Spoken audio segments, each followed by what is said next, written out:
This is Dyke Hendrickson, and this is the podcast, Life Along the Merrimack.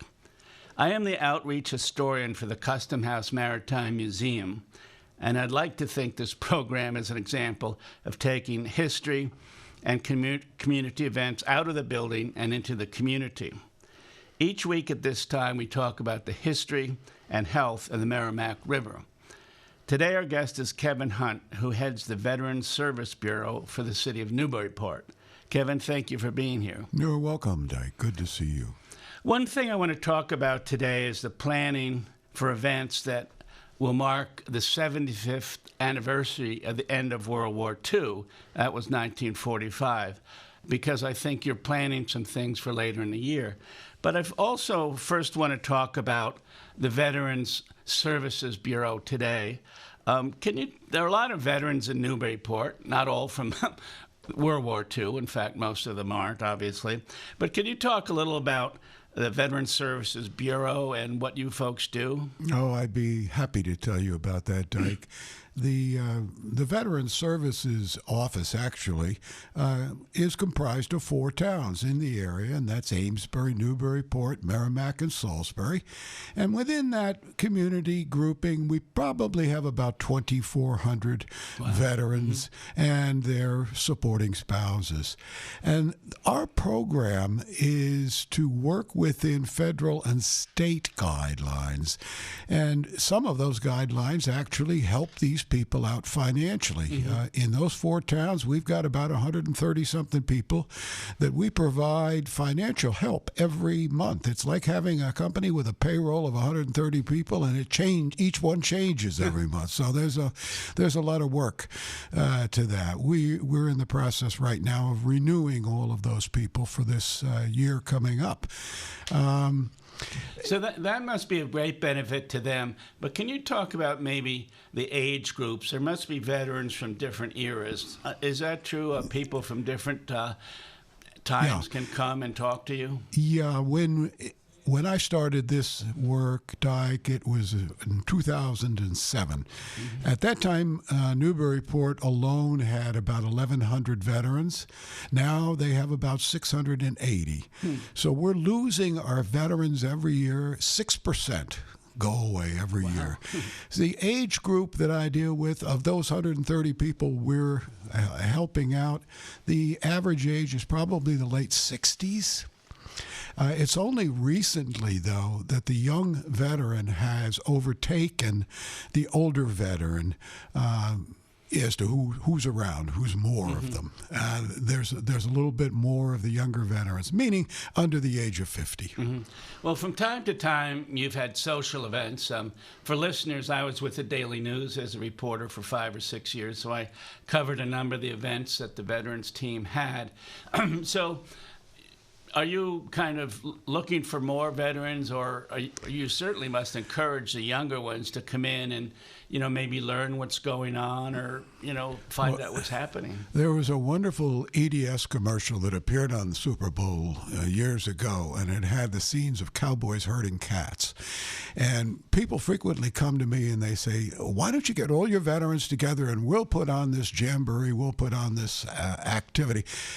It doesn't work that way. It's like herding cats. Yes, If I go out, and I do have maybe 100, 200 people I could email at any given time, but of that number, if I say, hey, there's this really exciting barbecue, and hey, you guys are veterans, you're going to want to come to this. Well, they probably won't.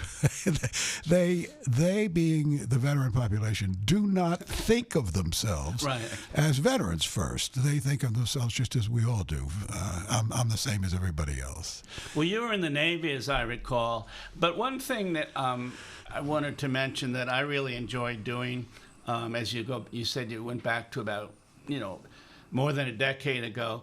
Several years ago, I did a story on the Battle of the Bulge. This was in late in the war. It was in Europe. It was very cold.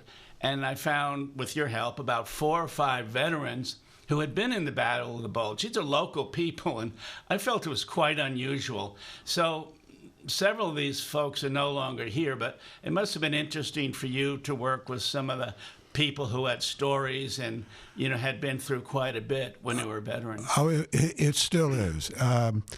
Oh gosh, I could sit here and go on story after story, but just one of those Battle of the Bulge people I think you did meet was Blake Hughes. Yes, wonderful artist. Wonderful artist. He is still with us. Blake lives out on Ferry Road, and the Battle of the Bulge, a magnificent man.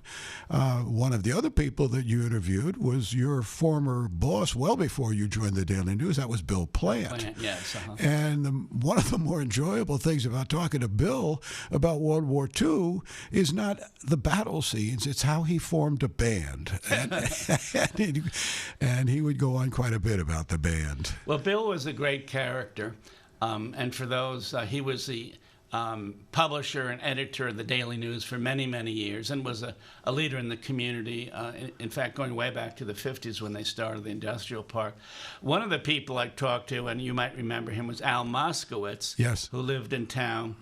And when I was talking to him, he said, what I remember of the Battle of the Bulge, it was so cold, there was snow on the ground. We were near the Germans and we hit the ground because there was fire going over our head. And I remember looking at the snow and how beautiful it was, and how even though it was cold, I just wanted to stay down and look at these little snowflakes. And, he was kind of joking in a way, but, there was great courage going on for those people under very hard conditions. Oh, extremely hard conditions. And not only in World War II, the Battle of the Bulge, but some of the stuff during World War I, when during Christmas time, the Germans and the French troops and the English troops celebrated Christmas together and dropped their arms, and then 24 hours later were attempting to blow the eyeballs out of each other. Well, a similar story to that is another person from the Battle of the Bulge, a Newburyport resident. In fact, he lived on Plum Island, was Gene Smith. And I talked to him, and he became a journalist. He was with the New York Times and Wall Street Journal after that. So he could tell a good story. But he talked about, it was late December. They were very close to the Germans, and his group, unseen, got onto a high ridge and were looking down. It was Christmas Eve, and the Germans were starting to sing Christmas carols and, have a little meal. And as he remembers it, they could have taken some shots at them, but they said, this is Christmas Eve. We'll have plenty of time in the future. And so rather than attack them at that moment for the Christmas Eve, they did not fire. And that was one story he brought back. Well, there's a sign that I put on my wall when I got started, and one of our local veterans carved it in wood for me. But that is, there is not a war that ever was started by a veteran, but a veteran ended every single one of them. Most of these terrible wars that we were in, certainly Vietnam, a lot of people could argue World War II, and most certainly this nonsense that we're in now called a war, is out for people to make money. That's the only reason it's there. It kills millions of people, and these people making money don't care. That's my opinion on it. Well, years ago, you were in the Navy. How did you find your way to the Navy? And as I understand it, from a brilliantly written story in the Daily News, for a moment you actually were at the helm of an aircraft carrier. So we must learn more about this, Kevin. How did you get into the Navy? I was going to law school in 1965, and the fellow that taught one of the classes disagreed with me philosophically because I ran for vice president of the class on a platform of crossing guards and hall monitors. I mocked it. And he was a John Bircher, and he failed me in that course. So that immediately took me out of law school and put me in as draft bait. It was 1965. The phony war in Vietnam was just starting, and I knew I was going to be drafted and sent to the jungle, so I joined the Navy. And since I had gone to law school, the Navy said, well, we're going to send you to JAG school, where I might add I learned more about law than I ever would have learned in 3 years of the law school, and ended up becoming the legal officer on an aircraft carrier. Because I held that billet on the aircraft carrier, I could take tests and qualify to replace the captain on the ship, which I did, and became what was called a fleet officer of the deck, fleet OOD. And it meant you were qualified after many courses, I might add. It's not such something you walk into and think so. you know That fire seems up the like oven it room could to be where an you go. onerous job, yes. So it was a lot of fun. And you know, you're driving a ship, and That wasn't the Oriskany. no, it was the Kearsarge. It was about the same size as the Oriskany, which means 3 football fields and a top speed of around 40 miles an hour with no And brakes. It must have housed several thousand people at that time. When we had the flight group aboard, it'd be about 5,500 people. Boy, that's remarkable. And you're legal officer for them. So Yes, I handled everything from being a notary public and running courts martials. I did 27 special courts martials. Really? Yeah, I was a prosecuting attorney, but that wasn't the name of it, but that's what I was. Wow, what an intriguing position. So did you ever get to the Vietnam waters, or were you mostly in other areas? Well, we very much in the Vietnam waters. We spent 6 months in the Gulf of Tonkin, and that was right. Well, I got over there middle of 1965, so the war had just started over the phony Gulf of Tonkin incident, and yeah. And this was, I believe, when Lyndon Johnson got intelligence, if you call it that, and said some of our vessels and people were fired on by the Vietnamese in the Gulf of Tonkin, and he used that to buttress his position that we had to have a war resolution.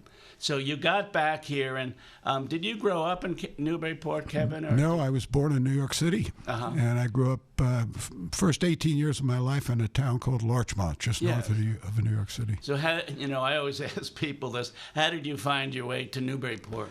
My last naval base was in Newport, Rhode Island. I was an instructor down there, and which I enjoyed immensely, by the way. And I also was a public relations officer for the base. So I met all of the admirals from other countries and people who were coming into the War College and toured with them on the base.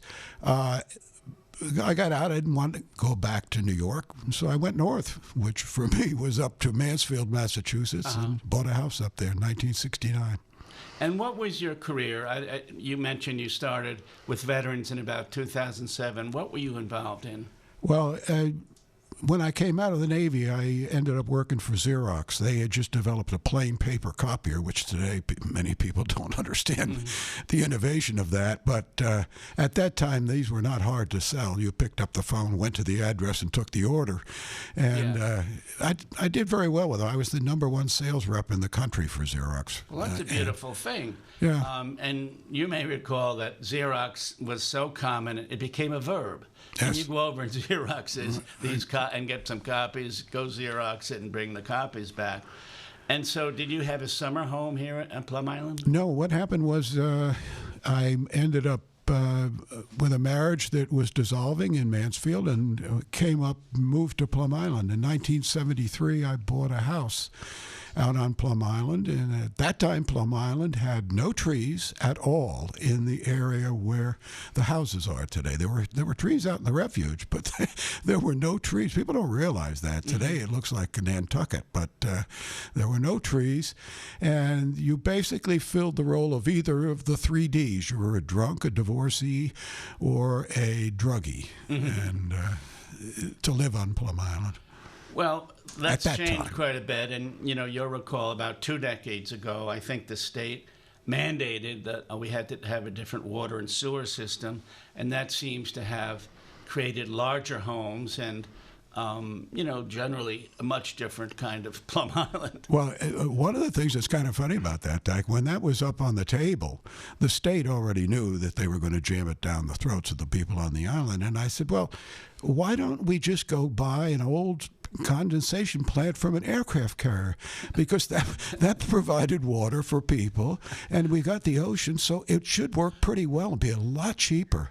Well, I was just told to sit down and shut up. It sounds like a great idea, but I can't imagine. It's not a government solution. But you could have brought your bona fides out and said, look, I wasn't an aircraft carrier. I know about this. Oh, I did say that. Oh, they didn't care. They knew what they wanted ahead of time. They already had Camp Dresser McKee lined up. Well, that's an interesting story. I'd never heard of that one, but I think, if anyone's been here for a while, Plum Island's changed quite a bit. We sometimes talk about the health of the river and the health of that area. What are your thoughts? When you got here in '73, the river was not in very good shape. Has it cleaned up since? I think it has. When I got there in 1973, you might fish from that river. But some people didn't even want to fish from the river and eat the fish. Mm-hmm. You certainly were told not to swim in the water. And that was just the general consensus, that at some time during the 50s and 60s, and perhaps earlier than that, the mills upstream had so contaminated the river that there was no point in swimming it ever again. And I think that was around the time, I don't know who the governor was, cleaned up the Charles River in Boston, which led eventually to some of the mills upstream cleaning up their act.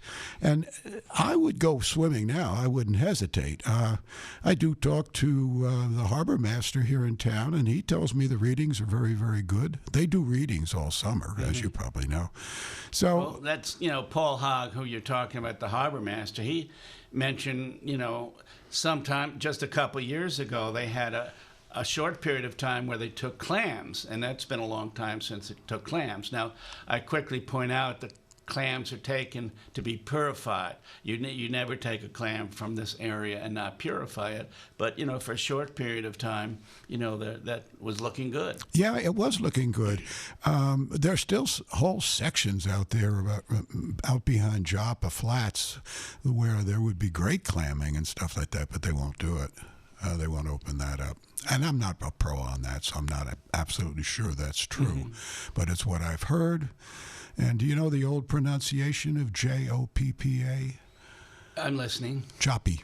Oh, yes, that's right. I have heard that. Well, that's a good thought. And one of the things I should mention, we do talk about the health and history of the river. On Thursday, this Thursday, that's February 6th, there's going to be a meeting at City Hall here in Newburyport, which is second floor. They're going to have the Merrimack River Valley Commission will be meeting. They'll have health officials. Mayor Donna Holliday is going to be there. State Senator Diana DiZoglio, who has been on the show, will be there. So if you're interested in the river, they're going to bring a legislative update. They're going to talk about health issues.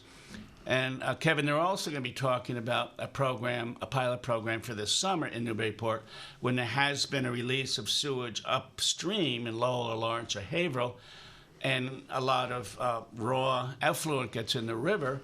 They're going to have a warning system, both online, and they'll have flags, flying here in Newburyport. And there are 1,500 vessels in Newburyport in the summer, so that means something. If there's a lot of pollution, we'll know more about it, but that's going to be announced on Thursday. I think that's a wonderful thing. We all remember, I don't know when it was, Dyke, probably 8 or 9 years ago, when those funny little discs got released by the sewer plant. And no one realized, unless you were down on the beach or along the river, how many of them there were, and you still find them. You do. I still find them. Well, I remember doing a story on that, and it was very embarrassing. It was the city of Hooksett, New Hampshire, right. And they were doing an experimental program on a new technology. And there were many of these discs, maybe 2 inches in diameter. And at first they said, well, several thousand have gone downstream. Then it was several 100,000. And now we understand it must have been close to 1 million. They've been found in Portugal and Spain. They're still found on Plum Island. Oh, absolutely. Yeah, I still see one or two kids every... I've seen it happen come up from like Cashman Park or somewhere and say, Mommy, what's this? And she said, wait a second, I think that came from a sewer a long time ago. Let's just throw that away. So that was a plan for cleaning up the sewage that didn't work so well. But let's talk a little about the upcoming months, you have pointed out that the end of the World War II was in 1945, so it's about the 75th anniversary. Will there be things going on the North Shore? Oh, well, I can speak locally here, and we're really excited about something we're going to be doing at the Community Center in Newburyport. It's going to be on August 6th, which is a Thursday, and that commemorates the 75th anniversary of the Japanese surrender on the Missouri. It's the physical day that they actually signed it on the Big Mo. It was a week later that they made the official ending of the Japanese without complicating things. But this will be a show and tell for all of the people in the area. We have people who, George Rofe, he's a local veteran, World War II. He's got a piece of a kamikaze plane. Really? Yeah, we've got up in the Veterans Office a book of World War II official Navy photographs. They are really beautiful. I want people to see these. So Atria has given me a verbal okay that they will put on a luncheon, and we'll open the doors around 10 o'clock in the morning. Around 1:30 in the afternoon, we're going to have Rita Harkowitz up here. Rita is a woman who sings professionally the World War II era music, and she wears a WAC uniform when she does it, so she's going to perform for us. We've got Robert Brune, the aviation artist and World War II artist. He is going to, I'm not sure what, I'm sure he'll show some of his art. So it's going to be a really interesting day. And we've got artifacts already for people for World War II, a trenching tool, many pictures. And we hope to put all of this in plastic and albums so people can come in and spend as much of the day as they want browsing around. If they start at 10 and end at 3, they may still not cover everything we hope to have there. That sounds great. Yeah. How would people get a hold of you, Kevin, if they thought about bringing something at that time? Do you have, you're right here at the Senior Center, are you not? Absolutely. I'm right here at the Senior Center, and if you've got a pencil handy or a good memory, my telephone number is 978-462-2201. That's 978-462-2201. That's the Veterans Office in Newburyport. And you contact me or contact our other office over in Amesbury and tell them, yeah, I got something I want to show. There's a lot of people. I know people that have letters. There's an awful lot of letters out there. I don't know how we'll show all of them off, but it's fascinating to read what people wrote 75 years ago, especially if it's a man who's 1,000 or 2,000 miles from his home and misses his family. Mm-hmm. Well, it was, a provocative moment. Well, not one moment, of course. For this country, it was about 4 years. For Europe, it was much more. And I remember seeing films of the surrender on the Missouri. Right. And I believe that large battleship was chosen because President Truman headed the nation at that time. He was from Missouri. At any rate, the event was on the Missouri. And it was quite a sober moment. And people watching that must have thought, how did we go through so much for so long and have lost so much, and now it's finally over? And the veterans I talked to were very moved by everything involving that last day. Absolutely. I mean, if you were involved in combat, you've got to be happy that you're not going to put your life on your line anymore. And if you're the young sailor on the Missouri at the time, who happens to be a father of one of the people that I talked to, he was the one who assembled the table that they signed the document on. So people have funny ties to all of this. Well, my father was in World War II, and for, some fathers and whatever brought home Samari swords or hand grenades that didn't go off, he brought back a bunk bed. I don't know how he got a bunk bed. I still have it. We have a cabin up in Maine, and the kids won't get on the bed because they're scared. This has been like 75 or 80 years. They won't get on the bed, but I still have it. There says U.S. Army on one end of it, and they keep saying, well, you're going to have to get rid of that. I mean, really. And but I just remember that was such an unusual artifact to bring back, from the war. It would be. I don't know how you would carry it around. I know. How did it get here? And He was a taciturn fellow, though. I should have asked more about that. Have we got 30 seconds? Yes, please do. I want to tell you one funny story. I was on that carrier that had guns. These were 5-inch 38 guns. So the shell casing from that gun is very large. I always wanted one. They were not made from brass. They were made from some composite. So I got 2 of them, and I brought them home. And for years, they were ashtrays at my house out on Plum Island. They sat out on the deck. Well, they're big darn things. They're almost 3 feet high. And one day I decided, the heck with them, I'm going to take them to the dump and recycle them.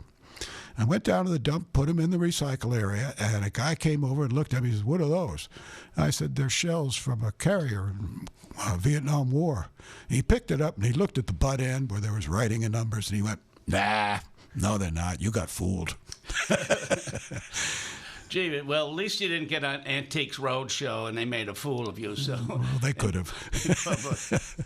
So a lot of people will be active this summer, but one of the things that you mentioned is we have fewer veterans than we used to. And, you know, several of the people that we both mentioned, Al Moskowitz and Gene Smith, and, you know, they're passing away. So this sounds like a good event, and maybe some younger people can come out as well to see and hear about what happened in, you know, the Great War. We hope to have a number of World War II veterans there, personally.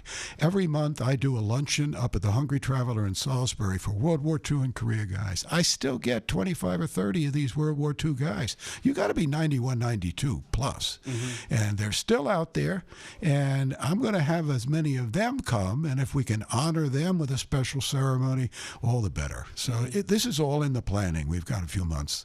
Well, this is Kevin Hunt talking with us. He is the head of Veteran Services here for the 4 towns near Newburyport.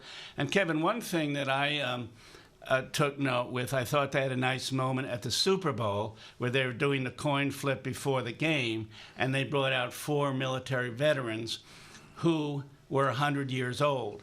100 years was used because the NFL, the Football League, is 100. And, you know, the 4 guys are 100, and one fellow is still walking, and he actually brought out the coin. And he was from the Tuskegee Airmen, remember, that all-black air group that, you know, did so well in the war. So the time may be waning for some people, but occasionally we see a good look back at history. I thought that was beautiful to behold, and that was certainly a stark contrast to the strip show at halftime. Well, Shakira and J-Lo, I believe, were discussing, and rather energetic young women, you know, international superstars, I should point that out. But, you know, the Coast Guard, and as you know, Newburyport is the birthplace of the Coast Guard, was also in World War II. It was in Vietnam. And one thing I wanted to mention to you is, I wouldn't even call this self-serving, but this is local. A book that I wrote on the Coast Guard just came out, and I want to show it, and I don't know if you can see it at this point, but this is what the Coast Guard book looks like, and the reason I mention it is because, you know, we're big in the Coast Guard. This is a book about the Coast Guard. Newburyport is the birthplace of the Coast Guard. So, you know, we'll be talking about it this summer. If you want me to come speak about the Coast Guard in America, I'd be happy to do that. And so I'm looking forward to talking about my book about the Coast Guard. And not to do it all on me, but I just signed a contract to write a book, Merrimack, the Resilient River. So you and I were talking about the river being dirty and clean and dirty again. So this will be a history of the Merrimack River. And as you said earlier, the river had moments where it's very dirty. The mills upstream didn't do any sewage control, but I think things are getting better now. Oh, absolutely, absolutely. That'll be a good book. And so this will be at least your 3rd book. This will be my 6th book. 6th book. So, but one thing I'm going to do, and if I'm talking too much about my own projects, just, you know, shoot me or wait 2.5 minutes, is I'm going to have half of it is going to be in color and half of it is going to be aerial photos. So it's not going to be really about sewage and what goes wrong, because there's plenty of those photos. I don't have some of those. But it's going to be, I've hired a drone photographer, and he's going to go upriver, when it's summer, take pictures of the river, because most of us have never been down the whole river unless we kayaked like that group last summer. So I think this will be an interesting, look at the river and something that we can't see right from our own homes. I'm looking forward to that. I think that'll be good. That'll be good. Enjoyable. So I've been talking to Kevin Hunt of Veteran Services, and his number is 978-462-2201. If you're a veteran, he's having several celebrations this summer. They're marking the end of World War II, which was 75 years ago. So if you do have things to bring forth or stories to tell, Kevin is at 978-462-2201. Kevin, we're out of time. Thank you very much for coming here. And is there any last thing you would say?